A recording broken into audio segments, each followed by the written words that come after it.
Wonderful. Everyone, thank you for joining us tonight on Cyber Judo. Tonight, Travis and myself are going to be jumping into network penetration testing. It's going to be network pen testing 101. So it's going to be some of the more fundamental components, but we have a lab and an environment here that is a pseudo corporate infrastructure environment that we have that we're going to be having a lot of fun with. And in this process, this is only like part one of a series. So there'll be a bit, I'm sure, like over time to kind of detangle and whatnot. But I think kind of like the starting elements will focus around a little bit of like Wireshark, NetDiscover, Nmap, Legion, OpenVoice, some of the fundamental kind of tools and components for mapping the attack surface of an internal environment, right? And a set of those systems. And then starting to kind of poke and prod at the various vulnerabilities and weaknesses that you might discover, and then attempting exploitation and starting to gain access to systems. That being said, like I noted, it's only part one of a series. It's a very free flowing process. So, as we go through this, it's not like it's all like staged 100% and we know every exact little thing that we're doing. This is more of a live session, a little bit of more of a live dynamic. So we might get stuck on something. We might have to troubleshoot. We might have to ponder. We might open things up to you guys, get your guys' thoughts, right? To kind of make it interesting and creative, right? A big difference to what Travis and myself try to do here compared to just any other video you might see on YouTube, someone doing a presentation or someone kind of going through a lab, is that this is an interactive session, right? So please, if you guys have questions, you guys have thoughts, you guys have, any ideas, feel free to just throw those right in the chat there. And certainly we'll take the opportunity of looking through them, responding, incorporating some of your feedback and suggestions. This is supposed to be not just a presentation that's just static, but a conversation. That being said, Travis, I'm going to hand it over to you. Yeah, exactly. So in the past, when we've done these, we've done it kind of two different ways. We've either done some live hacking, like you've seen Dennis Carlson on our team do something with his home router before. That was really cool. Or we've done what we call our Tools of the Trade series, where we take a good amount of time and we deep dive into all different kinds of aspects of certain tools like Nmap or like Legion, all that. This is going to be kind of a combination of both of those things. So I'm going to go through the steps, the exact steps that I personally take when I start network pen testing, network pen test engagement. And I'm going to talk through each step of the way, why I'm doing what I'm doing, and then also sort of what's going on. So the goal, if you're trying to learn this thing, don't try to memorize the keystrokes or try to memorize the syntax that I use. Try to understand the thought process that goes into what leads me from one thing to the next, to the next, to the next. Okay, so the first thing that I will do on any engagement, including this one here, is I just need to find out what my own IP address is, right? And there's a couple good reasons for this. One, you're going to want to make sure that your client or whoever knows what you're pen testing from, right? That way, if they see some malicious activity, they don't think that's a real malicious actor and freak out, right? It's good, just good communication. But also, too, you would be amazed how easy it is, and then how embarrassing it is to flag your own IP address in Nmap or vulnerability scans in a report, and then they come back to you and tell you that, hey, that was your VM. So make sure you don't do that. So we're going to keep an eye on this dot 44. We're going to know that that's us, and we're going to exclude that from anything else that goes on. And fool me once on that kind of a thing. So the first thing that a lot of malicious actors do, and the first thing that I do when I get onto an internal network, is I want to get the lay of the land. I don't want to make a lot of noise right out of the gate. I want to stay as passive as I can, try to stay under the noise floor or not make any noise. And to that thought process, I'm going to start with Wireshark, which is in Kali by default. You're probably familiar with it, or at least I've heard about it before. It's a very, very common tool, and it's not a hacking tool. It's not a malicious tool. It's just a network analyzer. It can be used for a lot of troubleshooting, a lot of blue team work, a lot of IT work, but it can also give you a really good sense of what is going on in this network. And I'm going to let it run just for a little bit here. And while that's collecting some stuff, I'll give you a tip. Don't let this run forever and forget about it. It actually keeps all of this stuff in memory, and it will eventually just crash your system. So let it run for a few minutes, few minutes, depending on what you got. Pause it, do your filtering, take a look at what you got going on, and then go from there. And it makes a lot of good sense to do this a couple of different times throughout the engagement, because you're looking at a snapshot of what is happening on the environment now. That might be a little bit different than what's happening on your corporate environment, say at 9 a.m. when everyone's logging into their workstations.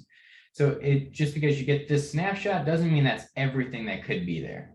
But for now, I'm just going to hit pause. And Wireshark in itself could easily be an hour, multi-hour long tools of the trade deep dive. We haven't done that because this is one of the ones that's been around for a long time. It's very well talked about. There are a zillion resources out there on YouTube, Cyber, Udemy, anywhere else you want to go on Wireshark.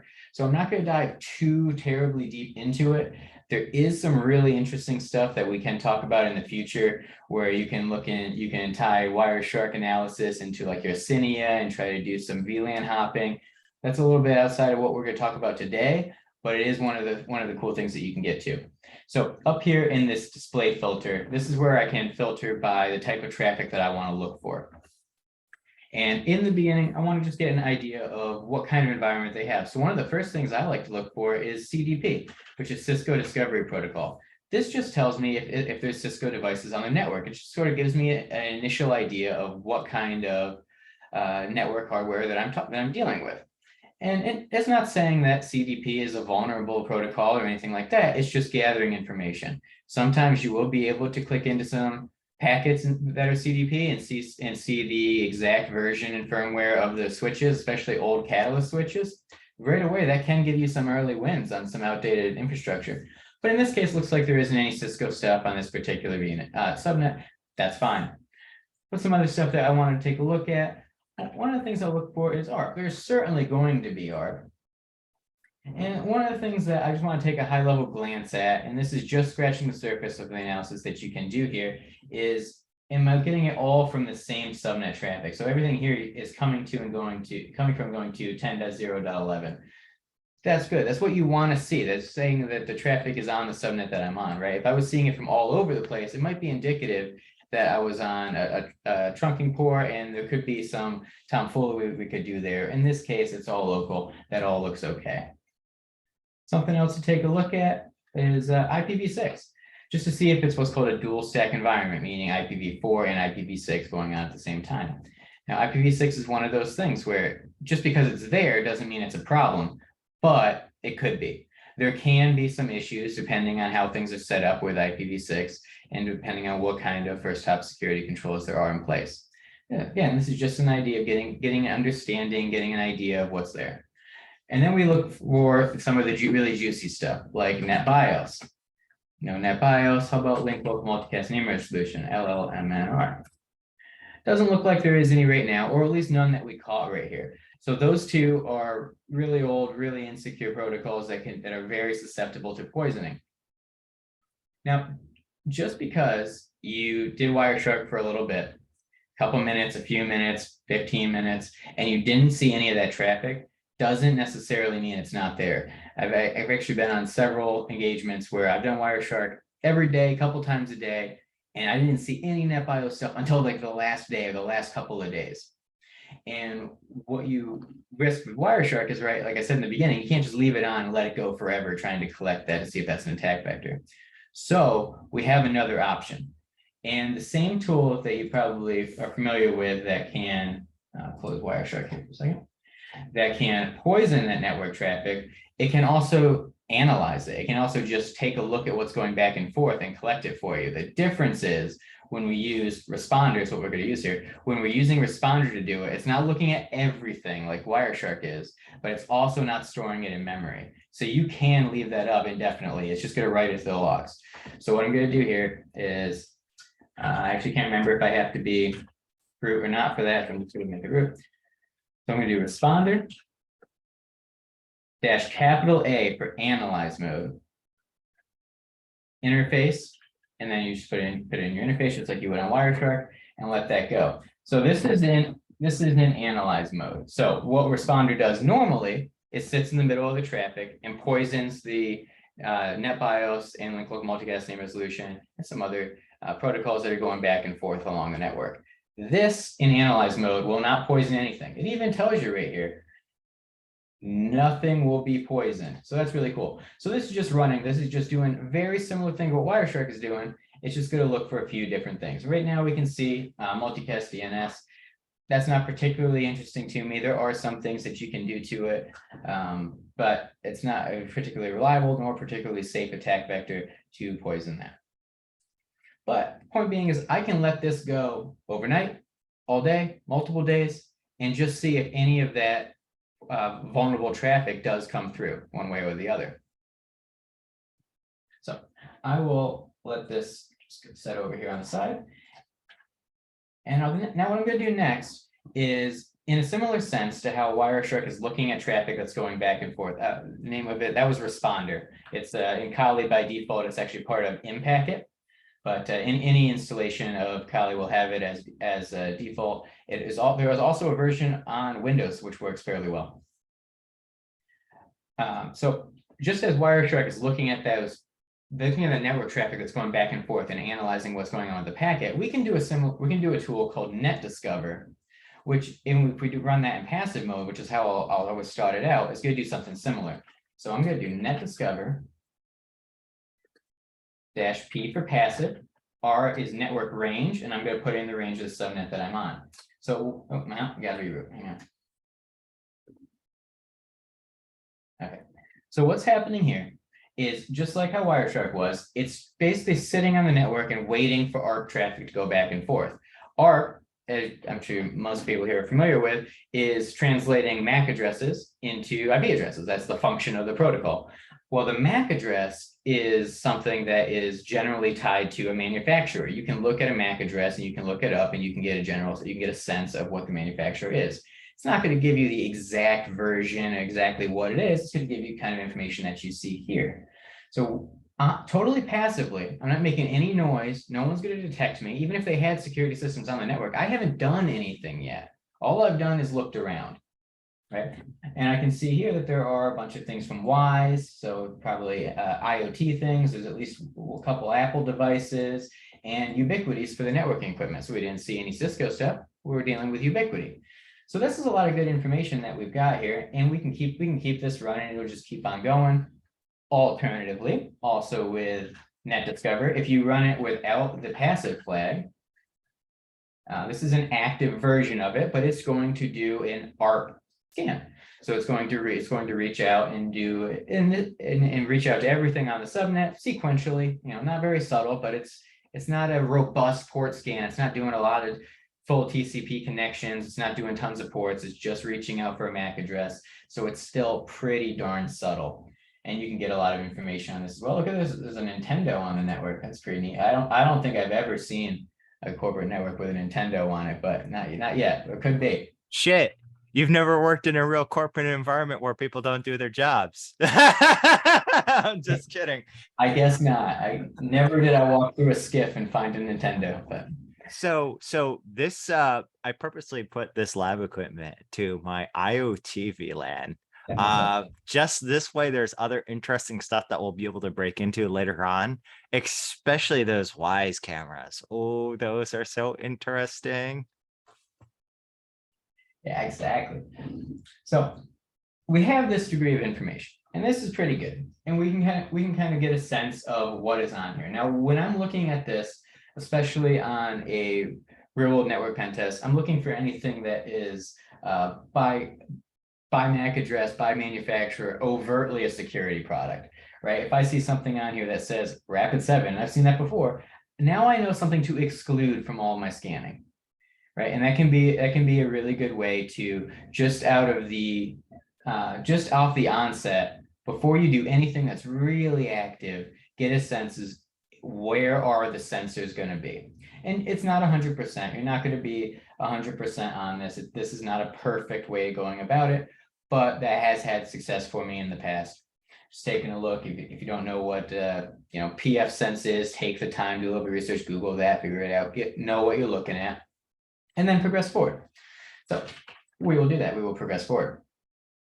So the next thing that I'm going to do here is transitioning now from being in a really sneaky, really passive sense into more active means. But says it's still on the onset. I'm not doing full-blown vulnerability scanning quite yet. I want to get a lot more information first. So I want to still have a degree of a bit of a ninja nature to it, right? As Christian would say, be a little bit subtle about it. So I'm going to add some degree of obfuscations onto an mmap script. So what I want to do first is remind myself really quick. I think it's the .44. So I want to make sure that I don't. Okay, .44 is me. Great.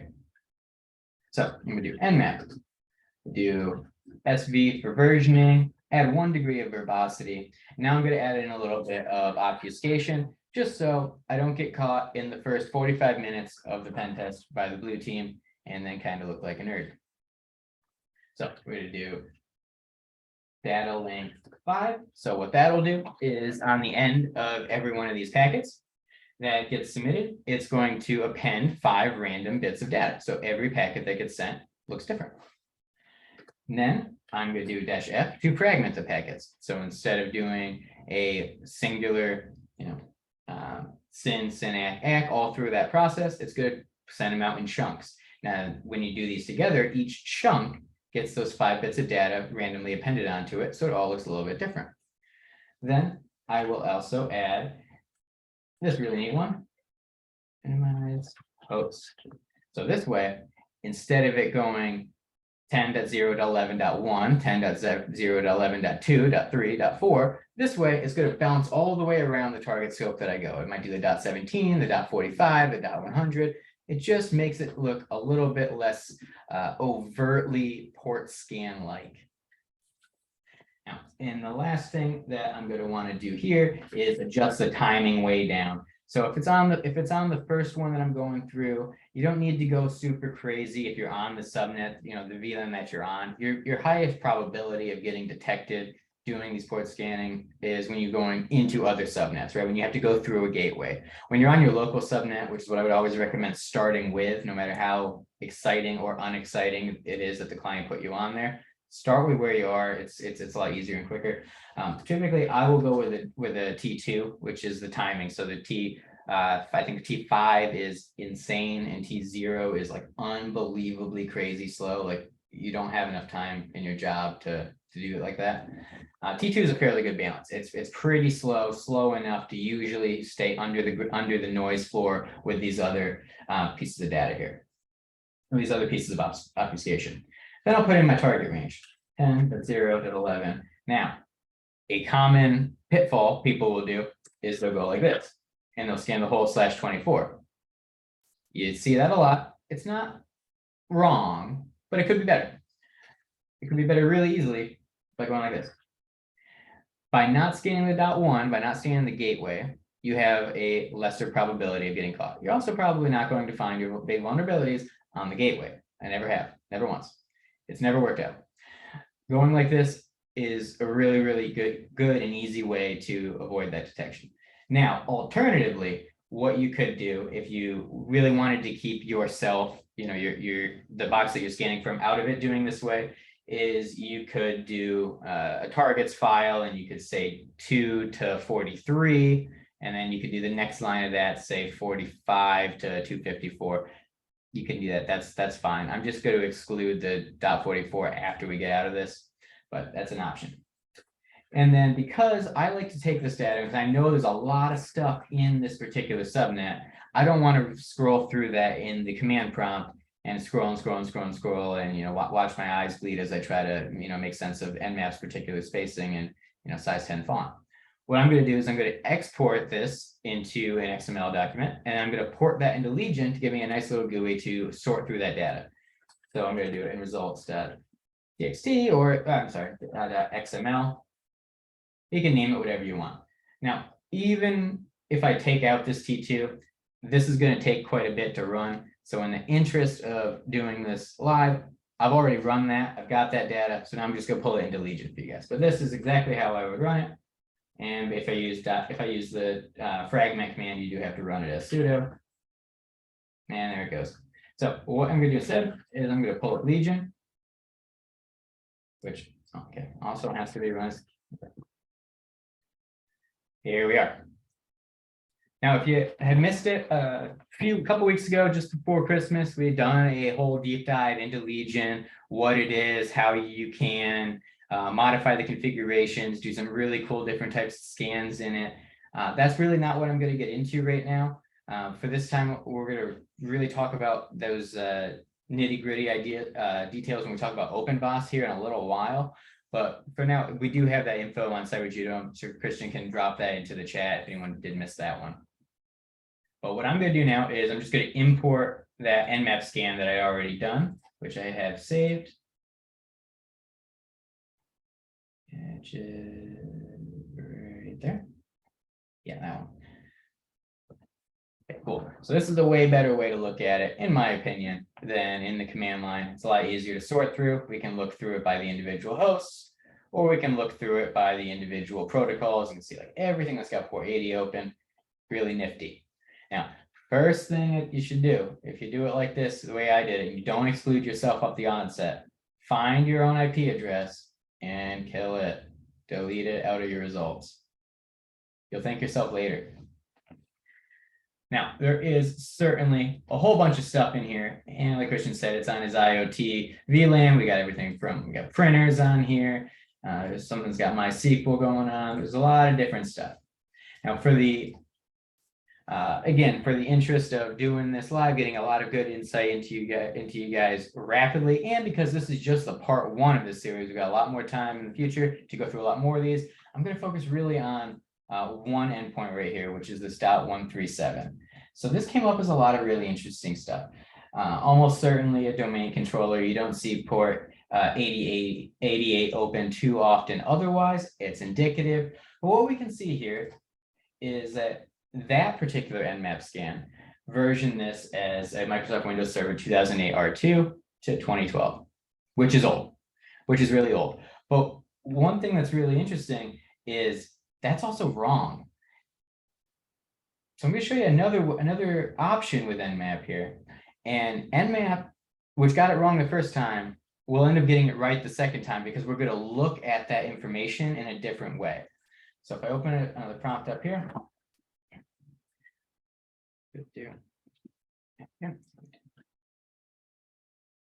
Nmap. Do A for all. So before I did service versioning, right? I didn't do operating system and everything else like that for a little bit of the speed off the onset. So I'm going to do the -A, B, and we'll do a script for, there it is, SMB OS Discovery, the Nmap script. So if you're not familiar with the scripts that Nmap can do, there are hundreds of them, maybe thousands of them. They can do tons of really cool stuff. They are not all created equal. Some of them are pure garbage. A lot of them are, community submitted. Sometimes you get really good gems. Not all the time. This is a good one. And it will not take very long. But what this is really going to do is it's going to go a lot more in depth than just the base Nmap scan. And it's also going to look at the operating system, and it's going to do a better job of fingerprinting what is actually going on there. Okay. And here we've got this is all sorted out. So all the ports that I found are the same, nothing too crazy there. The difference that it made is in the operating system discovery here. So this time, same tool, used a different way, cited that it was a first 2008 R2, and this time a Windows Server 2016 data center edition evaluation. So that is a different thing. It is still out of date, still has issues, certainly. But it just goes to show you that you can't rely on one tool, because even sometimes, like in this case, the tool might not necessarily agree with itself, which is kind of interesting. But that being said, what can we do from here?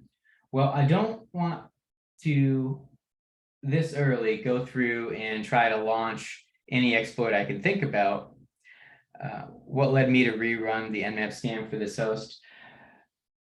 Actually, when I went through the first time to set this up, in the next section, I'm gonna go through OpenVoice, and OpenVoice actually fingerprinted it as something different. So then I wanted to corroborate the difference, and that ended up bringing me back to here. Yeah, I wouldn't always assume that whatever Nmap gave me was wrong. Usually it's pretty close. This was more of just a learning point to say, like, it's not always 100%. I mean, it got kind of there. It got kind of there. I want to get a little bit more clarity, right? So the Windows Server 2016 has had tons of issues in the past. It was certainly one of the ones that had Eternal Blue problems. It had other SMB problems before a certain patch level, which I do not have memorized. But I would need to look all that stuff up. But what I'll do at first, though, is I can automate that a little bit with Nmap, with a bunch of the Nmap scripts. And this one is going to look a little bit like this, which is super long. I'm going to copy and paste this in through the chat, and I'm going to copy and paste it into my command prompt for you because it's a doozy. And let me explain what that one's doing. Okay. But so this script this is just an Nmap command to run all of these different scripts that are available in a standard edition of Nmap. So there are a whole bunch of them that come in the Nmap scripting engine when you just download Nmap, or just starts on Kali by default. There's a whole bunch of others that you can get off of GitHub or all kinds of other places. These are all standard ones. And they're individually looking for different indicators of different vulnerabilities that have been associated with SMB in the past, being that it's either an old Windows 2008 or 2012 server, or an old data set, or a Windows 2016 server. SMB issues abound in both of those. So this is something we want to check. This one also kind of, I got the spacing messed up here. This one also kind of takes a long time. So in this other prompt, I got that exact script. Oh, no, I don't. Did the wrong one. Okay. Well, I guess it was fast. Yeah. Okay. So this is out of all those things that it just checked for, all these whole bunch of different ones, it is indicating that it's likely vulnerable to this particular issue, MS17010, which is very infamous as Eternal Blue. Okay, now that is a really neat exploit, and there's a lot of different vulnerable virtual machines you can find online on Try Hack Me or Hack the Box. I think a lot of places like TCN Security, they go through that exploit as an example of a particularly terrible unauthenticated remote code execution. It was originally developed by the NSA in like 2010. Finally, sometime I think it's like 2017, it got released in a leak and all that, and went onto the public scene. And there's been patches since then and all that, but it is an oldie but a goodie. It's still something that we see in real world pen tests. I saw it 3 or 4 times this year so far in large organizations. It's not gone. It's still around. An issue with it, though, is it is a very reliable exploit, but it is not necessarily a very safe exploit. If it does not go well, it will shut down and restart that particular server. Now, a malicious actor doesn't care, but as a pen tester, you're bound by rules of engagement, right? And they can vary a little bit, organization to organization, but universally, you really want to avoid impact to the CIA triad, right? The confidentiality, integrity, or availability. Taking down a system is a big availability problem. And depending on what kind of system you're taking down, which in this case is likely a domain controller, that would be an emotional event, both for your client, and then it will trickle down to being an emotional event for you shortly thereafter. So we don't want to necessarily launch that right away, but it is something that we certainly want to be aware of. So what I would do in this juncture is go through this kind of analysis for each of the hosts that are in here, looking at the different services that are open, doing some research, seeing what's available. What I'm going to do now, for the sake of this presentation, is we're going to switch over and look at OpenVoice as sort of the logical next step. After you've done your attack surface mapping, you've identified any of the high value targets or low hanging fruit, if you will, the easiest things to exploit, or perhaps the most impactful things to exploit. Perhaps you're into this section where you have identified a portion of your scope, or maybe the whole scope, depends, and that you want to do traditional vulnerability analysis on with a vulnerability scanner. So what we're going to do for that is use OpenVoice trial. It's free. It is not a Kali default, and in fact, it can run in Kali, but it is immensely irritating to get it to work. Highly recommend. Just use VirtualBox. They have a free VirtualBox image Christian can drop for you here. Pop it right in, works out of the gate. You configure it in a minute or two, and then it just comes right nice into your web browser right here.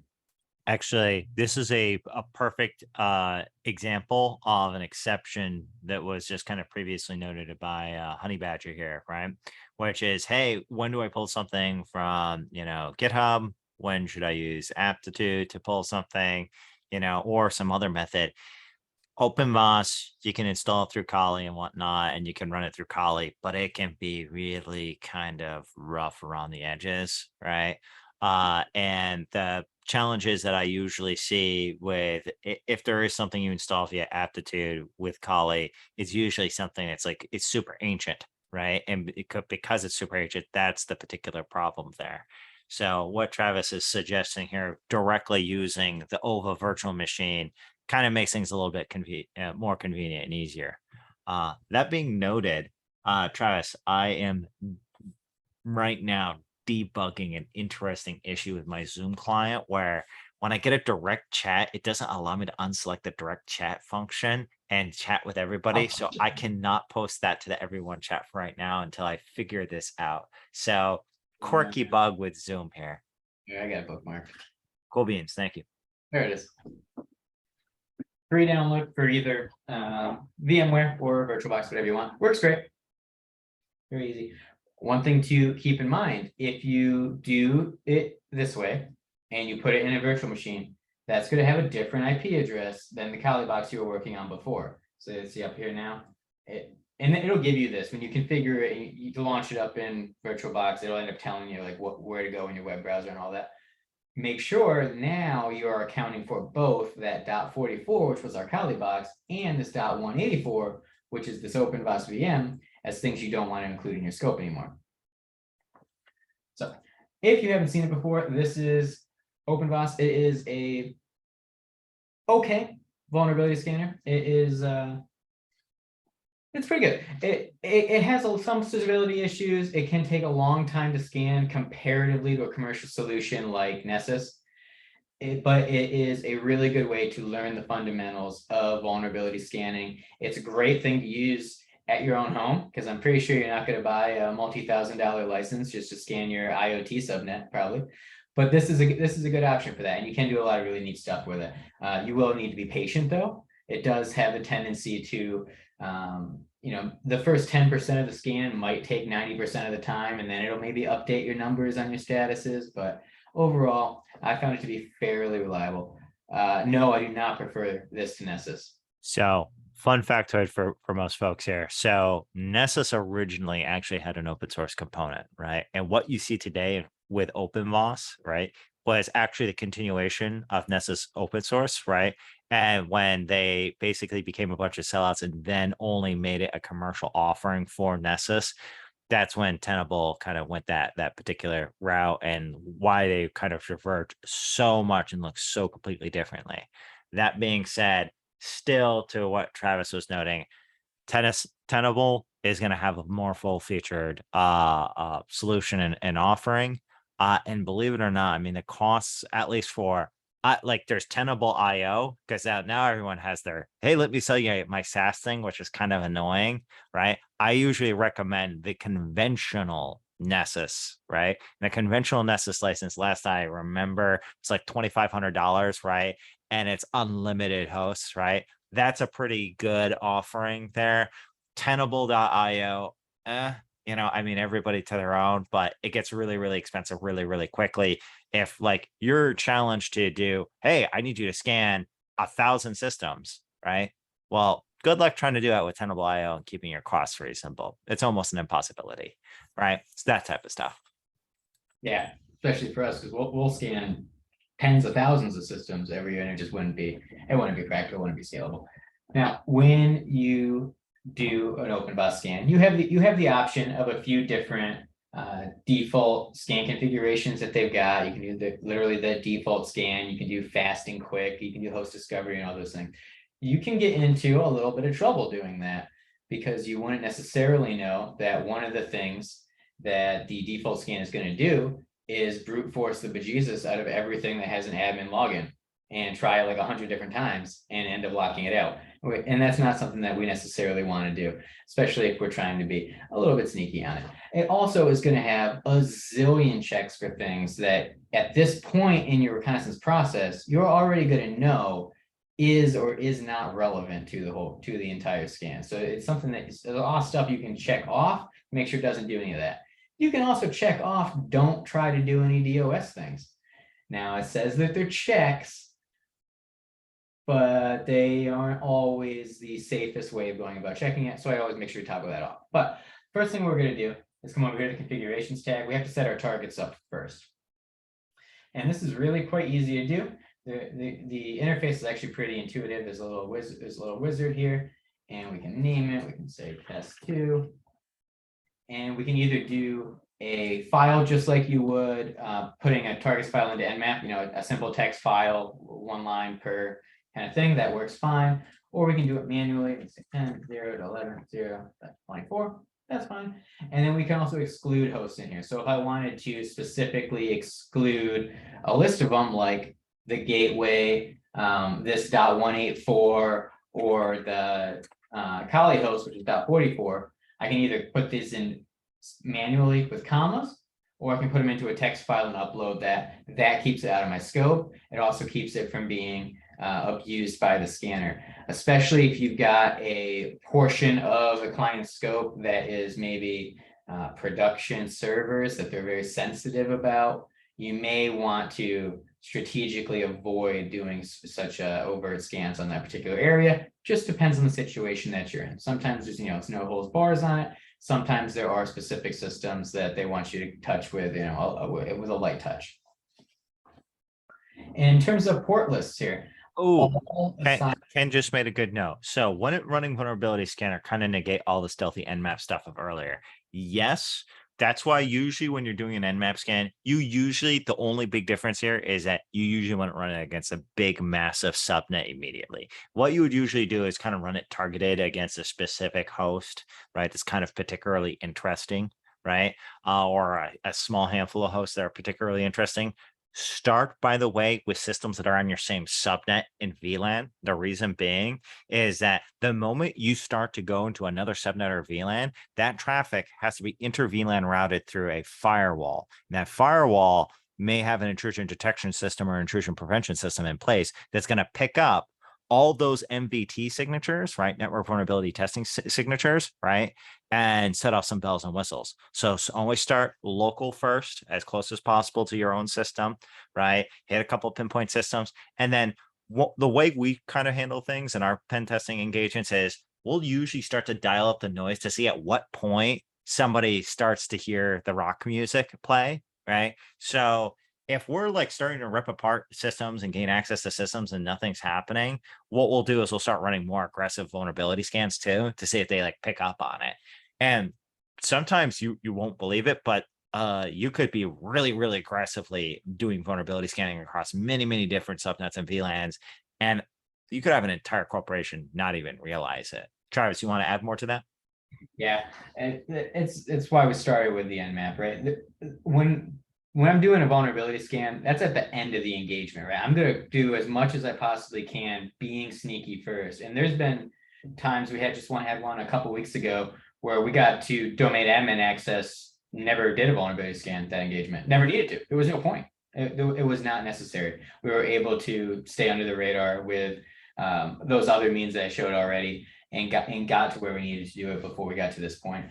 This is really just when you have exhausted all of that particular analysis that you can do on the attack surface, any vulnerabilities that you are confident with, you've already chased those down. Now you're looking for some more options, and this is your next logical step on that. Certainly wouldn't do a vulnerability scan on the first day. No way. Great questions. Now on here, we have one of the things I will toggle, port list, all assigned TCP ports. You do not need to scan every host for 65,000 ports. That's OpenVoice's default. That is not necessary. The top 100 is fine. It really, really is. And that doesn't mean I know this is like a security plus trick question. That doesn't mean port 1 to 100. That's the 100 most common ports that is seen. Important distinction there. Via live test, I think via live test is fine. It does it almost the exact same way that mmap does it. It's going to reach out first with like an ICMP ping, then I believe it does an ARP packet, and then it'll try to get a TCP connection to check.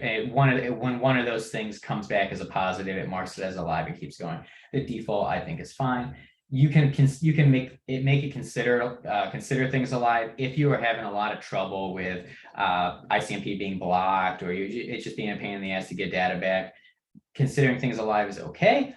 You will end up scanning a lot of stuff that's not there, and it's going to take a lot longer. So in general, that's fine to leave for a configuration. Do me a quick favor, by the way, before you actually kick off the scan, make sure you're at least catching 10.0.11.5. Okay, that's a big one. Yeah, I have that one. I've already ran the scan because it took like 10 hours.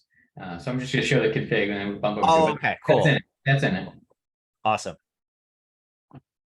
All right. Now, OpenVoice, you can do authenticated scanning with OpenVoice if you're doing it on your own stuff and you're interested in it. Here's where you can put in some of those credentials. We don't have that. So we'll just save that on there. So we got our target. Next, we want to configure the scan. This is a really important part. Scan configs. Now, we're going to make, these are the ones that are in here by default, minus the demo one. The log4shell one doesn't work. It's fake news. It'll lead you to believe it worked, but it didn't work.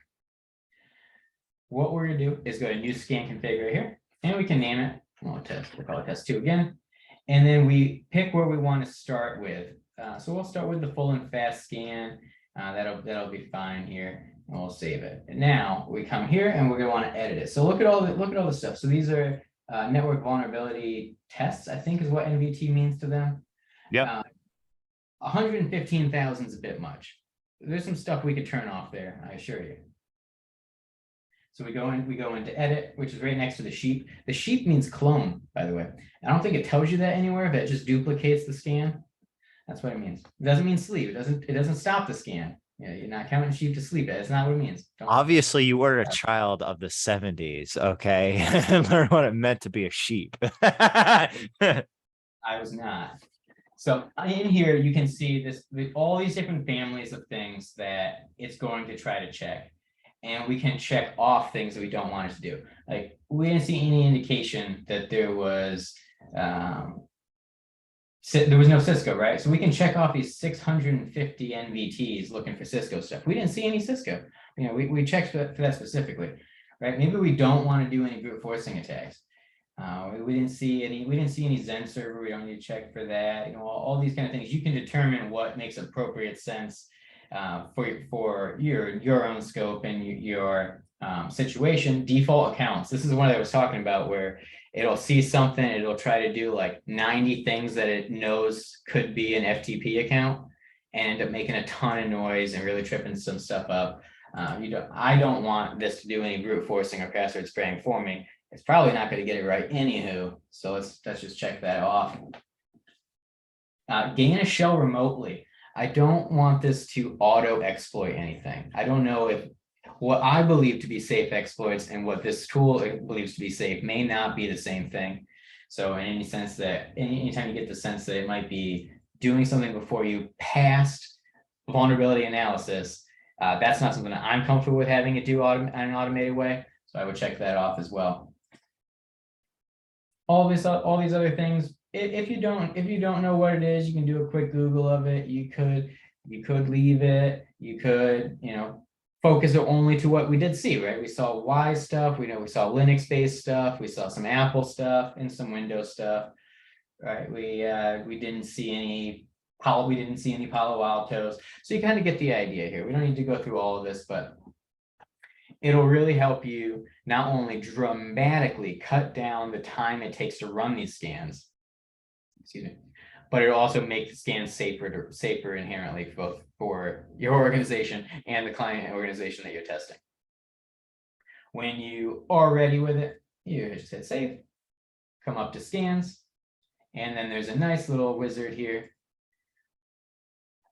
where you can then name your task. You can select your configuration, demo 1 or test 2, and you can set your target hosts in here or by the name, and just let it go. Once we do have it going, this is kind of what you'll see. And this is that same sort of a thing that is already run and completed. And this is the last thing that we'll do tonight is we'll take a look at this info here. So if we go to scans, we can go to either reports, results, vulnerabilities. I kind of like the vulnerabilities view. Those are just different ways to kind of or rearrange the same general information there. But so we got a few results on here. This can also be exported. It can be brought into some other tools as well. But I find the GUI to be fairly intuitive. So what we see here, we see operating system end of life detection. We'll take a look at that. You get a little bit of information, really not too much at all. So it is, again, this isn't a foolproof thing in any sense. But we did see also the SMB server issues on here. So it did corroborate and map, at least in that sense, that there are some SMB v1 vulnerabilities associated to that same host. So at that point, you got a couple of different pieces of corroborating evidence. Likely that would be fairly successful. And I'll show you real quick. We'll take a crack at that one, which I'm doing it because it's a lab environment. If it was a live environment, probably wouldn't do that particular exploit, but there's an interesting thing to be aware of, as it's not going to work out exactly the way that we think there. So, Ken comes in talking about baiting us with that last question. No, man, that's great. Don't apologize about it. If anyone, by the way, has a question where you have an answer to it, but you think it might be a helpful exercise for new folks getting started in cybersecurity, ask away. It's super helpful, and we'll do our best to answer them accurately. Sometimes, Travis and myself, we're not perfect. We're human beings. Sometimes we might get into something that might be a little bit more nuanced, that kind of stuff, and it might open itself into an interesting conversation, which is awesome. Yeah, absolutely. So what we'll try to do here is the Eternal Blue exploit, and you can do it. There's manual code out there. It's probably one of the most written about exploits in the last 10 years. It's got to be, right? I mean, it's everywhere. There's also a really good Metasploit module for it, which is this guy right here. It's got a scanner. They have a scanner too, this auxiliary. If you were really still unsure, this is another way that you could corroborate it. I have not looked at this module. I do not know what it does to identify if it's vulnerable or not to this. For all I know, it could be running that same map scan on the back end. I'm not sure on that one, but it's got that feature. Use 0. And it's defaulting to a Windows x64 interpreted reverse TCP payload. That sounds right to me. That sounds like a good option. Let's see what the options are. This one, I believe you only need to set the R host. We only need to set the R hosts, which is the target. Yep, so that is our host. That is our host for the listener port. That's fine. And we also see right up here, right, our host. So currently sets nothing. Required, yes, we do need to set that. So that will be our target.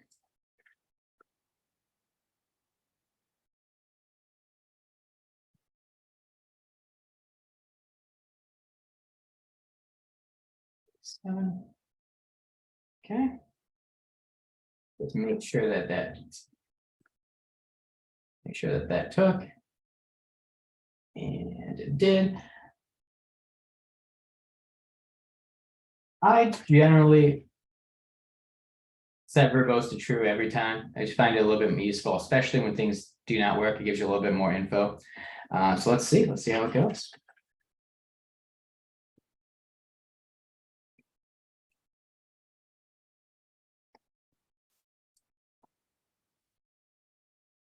So we're seeing that it is identifying that it is likely vulnerable. That's neat. It's going through the process. I know it didn't take much time to explain what the Eternal Blue vulnerability is. We do not have much time left on that one. Again, it's been written about ad nauseum. It is a very easy one to identify. Geez. It just stopped sharing my screen and kicked me out of that. 1 second. No problem. Take your time.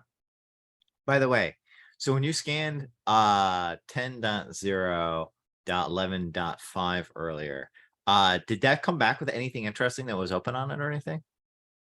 It had a bunch of open ports. It did. In OpenVoice, the only thing that came back was that it was out of date operating system and provided almost no other information. Okay. Interesting. I'm interested in pulling that up in Legion. By the way, if anyone else is wondering, again, my Zoom client is very, very funky, or I can't select the drop down to change direct message to everyone and whatnot. And Michael Hallman's like denial service, like spamming me too, and all that kind of stuff, which is fantastic. So that's why I'm calling some of these things out in real time here, guys, as messages come in and whatnot. So we see on here that it really thought it was vulnerable. It even said it, it said it was working, said it sent the last page of the exploit, and we got down to a fail. It'll try a couple more times and it's going to fail again. And I haven't had a chance to troubleshoot that yet. So I don't have an answer for you in this part one. Hopefully we will in part two for how to deal with this. A lot of times when it gets this far with Metasploit, you have one of two issues. Either it is that the vulnerability is there, but it's not getting that connection back. It's not establishing that connection to come back, so it's not providing you the next step, or you have selected the wrong payload. One of those two things. Yeah.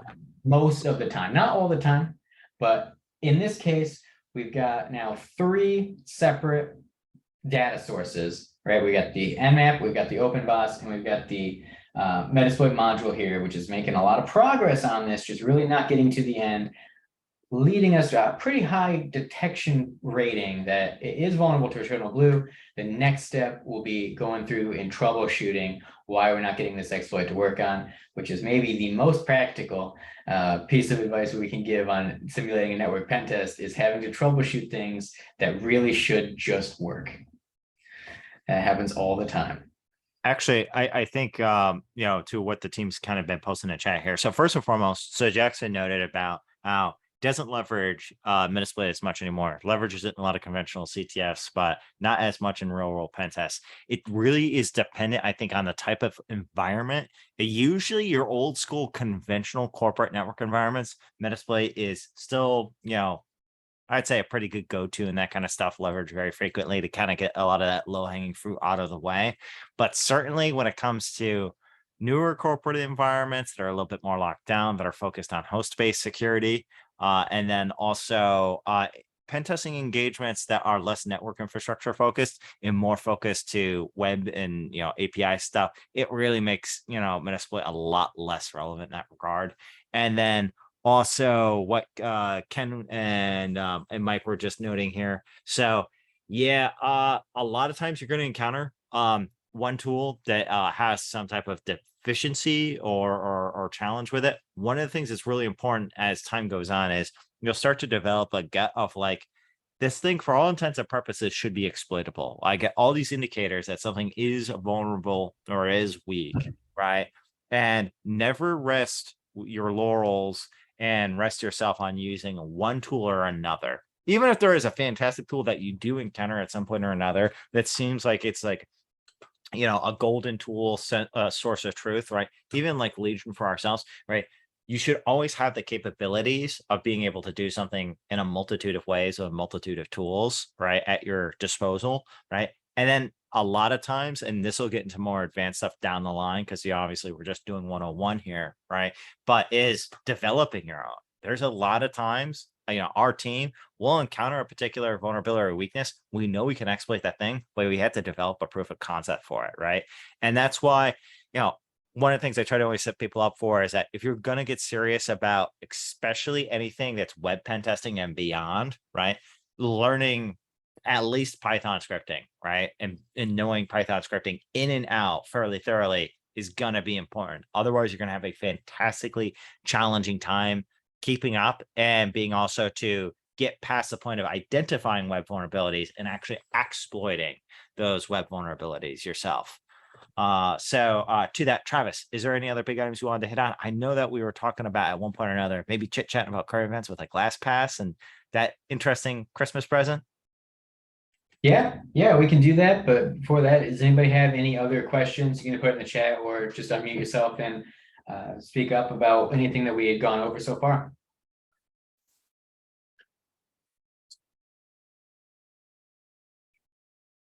All right.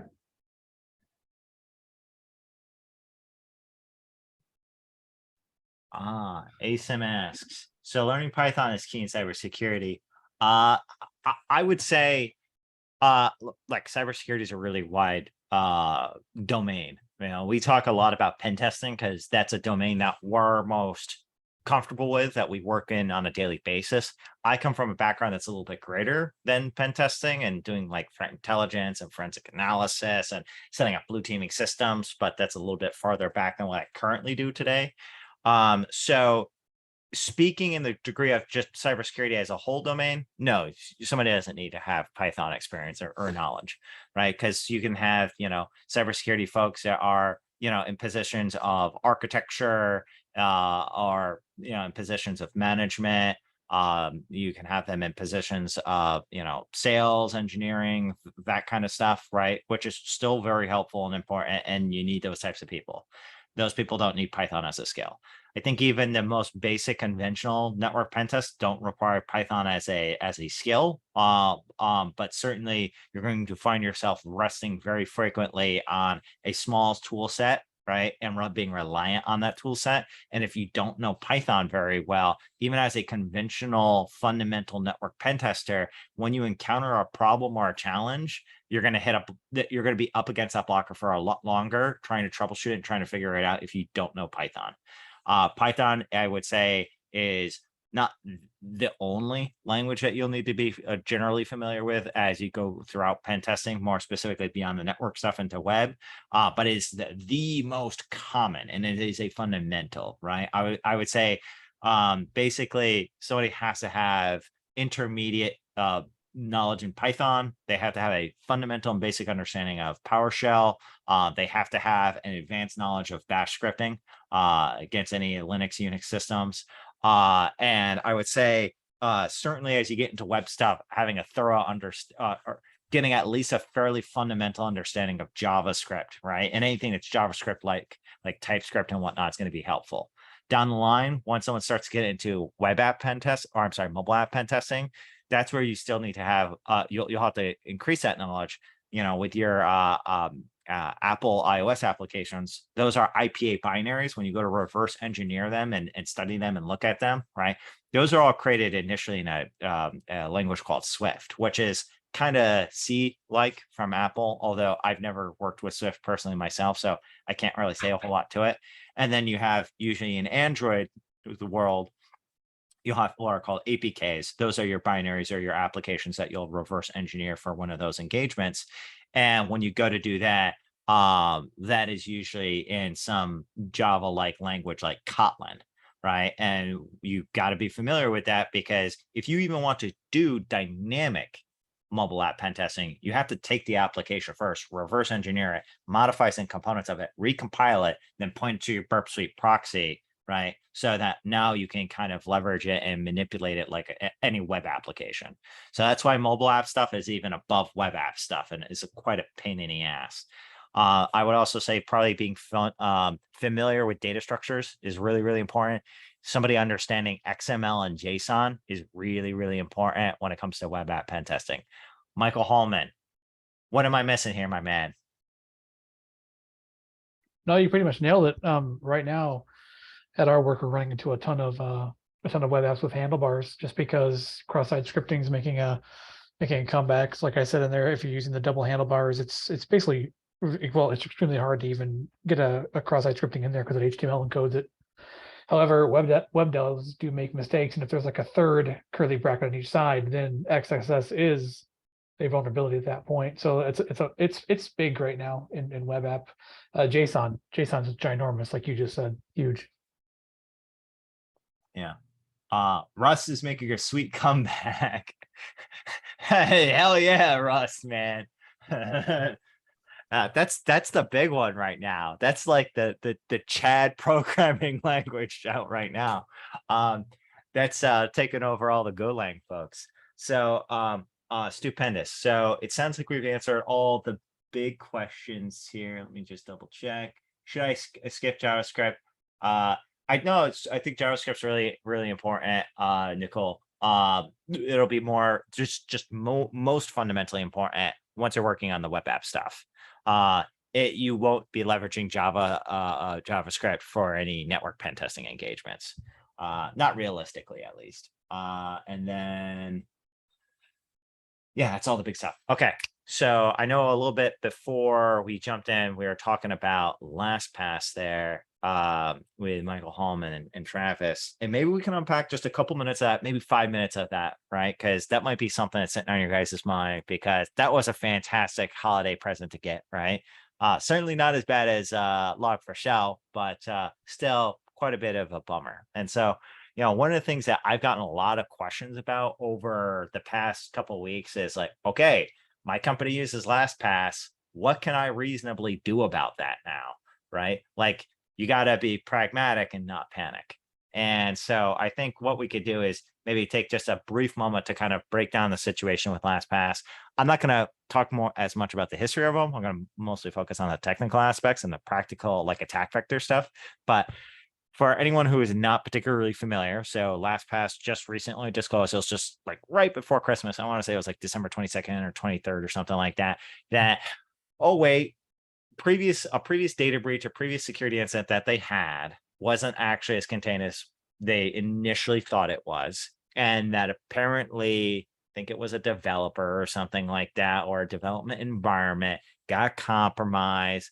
They thought that it was a very small scope of affected systems, but come to find out, customer vaults were stolen. Right now, the customer vaults, data vaults that were stolen, are encrypted. They're encrypted with AES 256. Okay, so one of the things that I always find very interesting to speak to people about, and just as a very brief tangent, AES 128 versus 256. Sometimes, you'll have a company or somebody will say like, everything needs to be AES 256. If it's not AES 256, it's weak. No, AES 128 is still fairly robust and secure, right? You just need to understand why people use AES 256 instead of 128.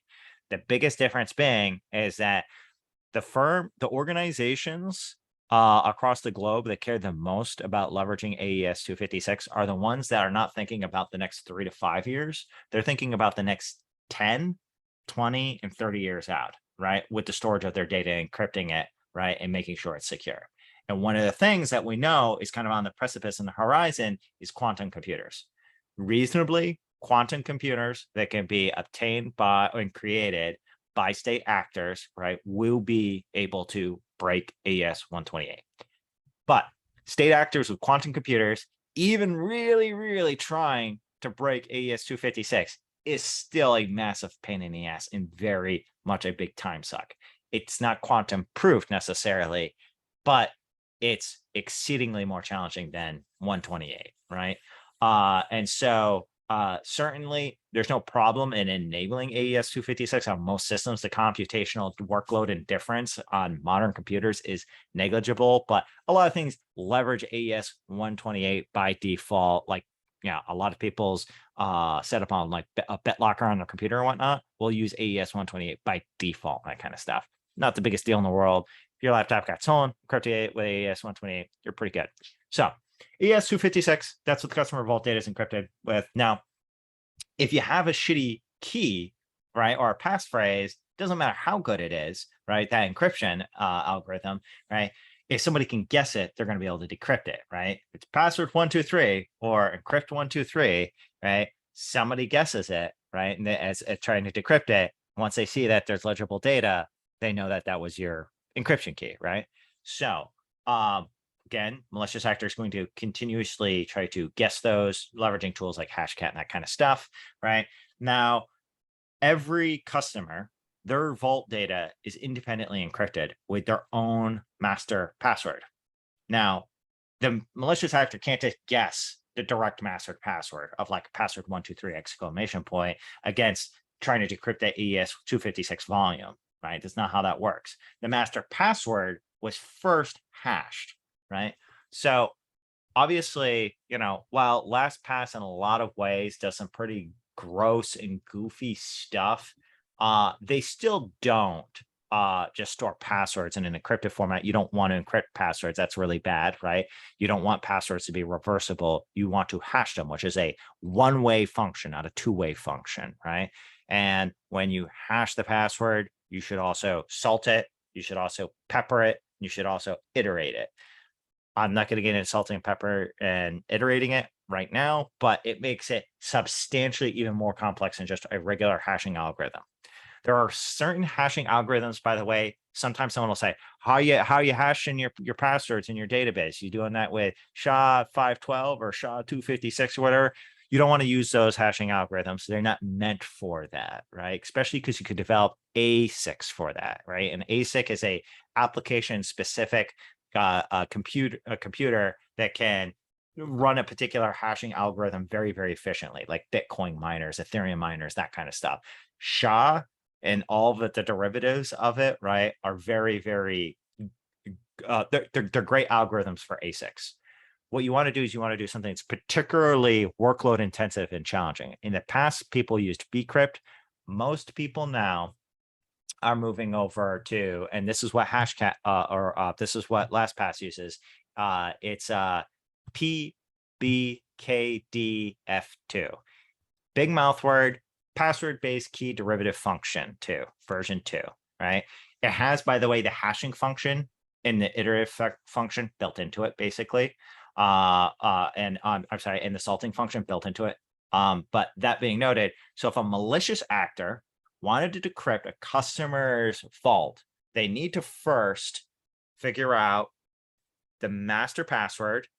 They run the master password through a hashing function, right, with hashcat, and then whatever hash thing comes out, that gets spit out. Then they guess that against the AES 256 encrypted volume to try to decrypt it, right? So there's a lot of steps involved.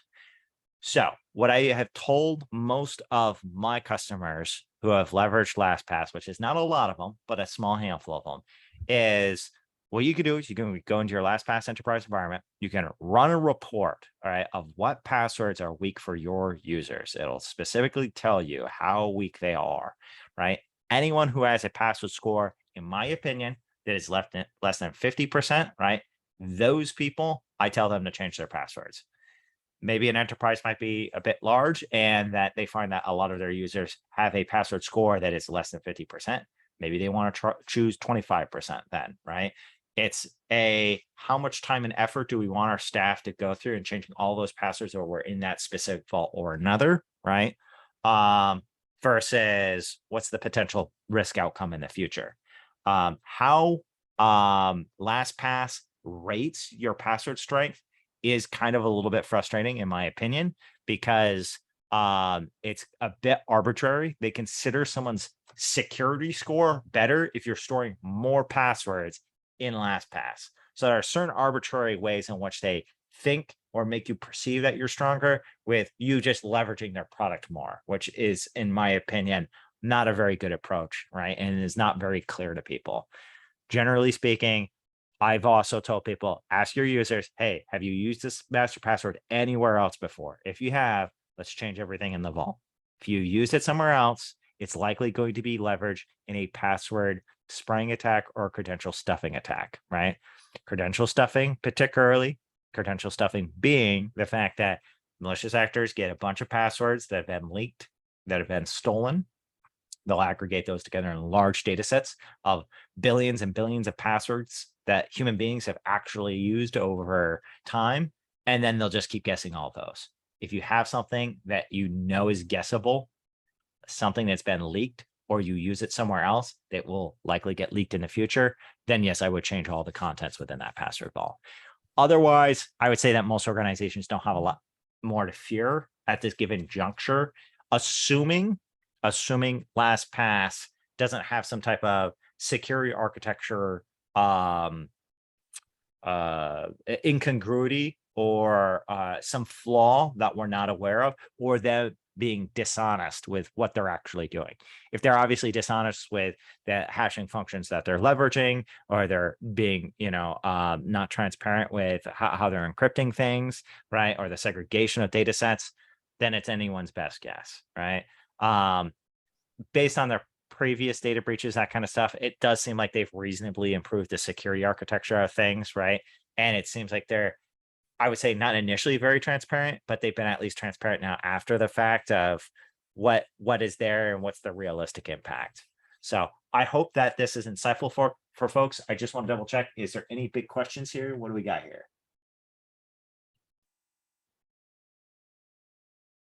I don't think there were any relevant questions on that. Okay, fantastic. Then to that, Travis, any last items you want to hit on before we let everyone go here? I don't think so. I think Okay. we did it. Stupendous. Well, team, we'll have another Network Pen Testing 101 coming up fairly soon. Then after we get through the network stuff, then we'll get into the web stuff, and then we'll get into the mobile stuff. So that's going to be coming down the pipe over the next coming months. One of the fun things I was talking about a little bit earlier on, by the way, that I would love to do in the near future is doing pen testing with AI and things like ChatGPT. I think that would be a really fun, intriguing session. So we'll get time on the calendar for that one as well. To that, everyone, thank you so much for your time. We really appreciate it. Have a fantastic night. Bye now. Take care, everyone.